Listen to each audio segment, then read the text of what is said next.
ଯେତେ ଋଣ ଉତ୍ପାଦନ କେନ୍ଦ୍ର ରହିଛି ଭାରତ ବର୍ଷରେ ତାର ଅନ୍ୟତମ ହେଉଛି ହୁମା ଋଣ ଉତ୍ପାଦନ କେନ୍ଦ୍ର। ତେଣୁ ଆଜିର ଦିନରେ ଦେଖିବାକୁ ଗଲେ ସେଇ 10,000 ପରିବାର ଆଜି ପ୍ରାୟ 20,000ରୁ ଊର୍ଦ୍ଧ୍ୱ ପରିବାର ନିର୍ଭର କରୁଛି ଋଣ ଚାଷ ଉପରେ।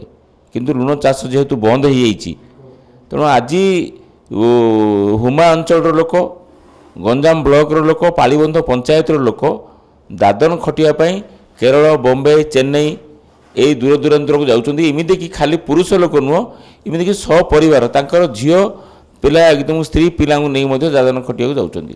କାରଣ ଏଠି ଋଣ ଉତ୍ପାଦନଟା ଯେତେବେଳେ ଥିଲା ସେତେବେଳେ ଲୋକଙ୍କର ଅଭାବ ହେଉନଥିଲା। ସେ କମ୍ ପଇସା ପାଆନ୍ତୁ କିମ୍ବା ଅଧିକ ପଇସା ପାଆନ୍ତୁ, କିନ୍ତୁ ରୋଜଗାର ଥିଲା ଏବଂ ସେମାନେ ବାହାରକୁ ଯାଇପାରୁନଥିଲେ। ଯେଉଁ କିଛି କୋଅପରେଟିଭ ସୋସାଇଟିକୁ ମଧ୍ୟ ଋଣ ଜମି ମିଳିଥିଲା। ସେମାନେ କୋଅପରେଟିଭ ଜରିଆରେ କିଛି ଗରିବ ଲୋକ କାମ ପାଇଥିଲେ, ଋଣ ଚାଷ ଆଦାୟ କରୁଥିଲେ, ପଇସା ପାଉଥିଲେ। କିଛି ମାରବାଡ଼ି ମଧ୍ୟ କେନ୍ଦ୍ର ସରକାରଠାରୁ ଏ ଯେଉଁ 20 ବର୍ଷିଆ ଲିଜ୍ ନେଇକରି ମଧ୍ୟ ଶହ ଶହ ଏକର ଚାଷ ଜମି, ଋଣ ଚାଷ ଜମି ତାର ଋଣ ଉତ୍ପାଦନ ହେଉଥିଲା। ଋଣ ଉତ୍ପାଦନ କ୍ଷେତ୍ରରେ କହିବାକୁ ଗଲେ କିଛି ମେସିନାରୀର କାମ ଲାଗୁନଥିଲା। ସମୁଦ୍ରର ପାଣି, ସୂର୍ଯ୍ୟଙ୍କ କିରଣ ଏବଂ ଏ ଯେଉଁ ପ୍ରକୃତିର ପବନ ଏବଂ ମଣିଷର ଶ୍ରମ, ଏଇ 3ଟା 4ଟା ଜିନିଷରେ ଋଣ ଉତ୍ପାଦନ ହେଉଥିଲା। ତେଣୁ ଆମେ ଯେହେତୁ ଆଜି ଯୁଗ, ଆଜି ବିଜ୍ଞାନ ବହୁତ ଆଗେଇଲାଣି ଏବଂ ମଡ଼ର୍ଣ୍ଣାଇଜ୍ ହେଲାଣି। ତେଣୁ ଏଇଠି ଆମର ଗୋଟେ ଜୟଶ୍ରୀ କେମିକାଲ ଥିଲା, ବର୍ତ୍ତମାନ ସେଟା ଗ୍ରାସିମ୍ ଇଣ୍ଡଷ୍ଟ୍ରିରେ ପରିଣତ ହୋଇଛି। ତେଣୁ ସିଏ ତାକୁ ପ୍ରତ୍ୟେକ ଦିନ ହଜାର ହଜାର ଟନ୍ ଋଣ ଦରକାର।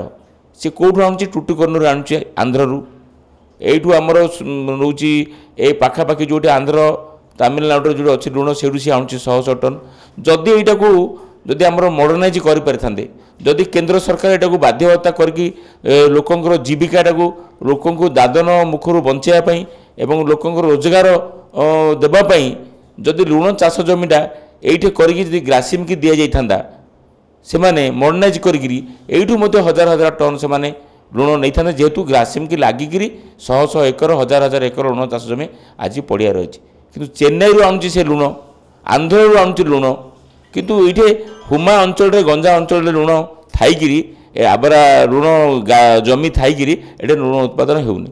ତେଣୁ ଆମେ କହିବା କଥା ଯେ, ମୋର ମତାମତ ଦେବା କଥା ଯେ ଏଠି ଯେ କେନ୍ଦ୍ର ସରକାର ଏବଂ ରାଜ୍ୟ ସରକାର ଯେହେତୁ ତାଙ୍କର ଲିଜ୍ ପୁରି ଯାଇଛି, ଏ ଜମି ଯେତେବେଳେ କେନ୍ଦ୍ର ସରକାରଙ୍କୁ ହ୍ୟାଣ୍ଡଓଭର ହୋଇଯାଇଛି, ସେ କୋଅପରେଟିଭ ସୋସାଇଟି ହେଉ କି ପ୍ରାଇଭେଟ ଲୋକ ଯେଉଁ ନେଇଥିଲେ ଲିଜ୍ ହେଉ, ସେମାନେ ଯେହେତୁ ନେଇଯାଇଛନ୍ତି, ତେଣୁ ତାକୁ ମଡ଼ର୍ଣ୍ଣାଇଜ୍ କରାହେଇକିରି ଋଣ ଉତ୍ପାଦନ କଲେ ଏଇଠି ହଜାର ହଜାର ପରିବାର ଋଣ ଚାଷ କରିକି ଏଠି ତାଙ୍କର ଜୀବିକା ନିର୍ବାହ କରିଥାନ୍ତେ ଏବଂ ବେକାର ଯୁବକ ବି ଏଠି କାମ ପାଇଥାନ୍ତେ ଏବଂ ଅଭାବ ଅଞ୍ଚଳରେ ନଥାନ୍ତା।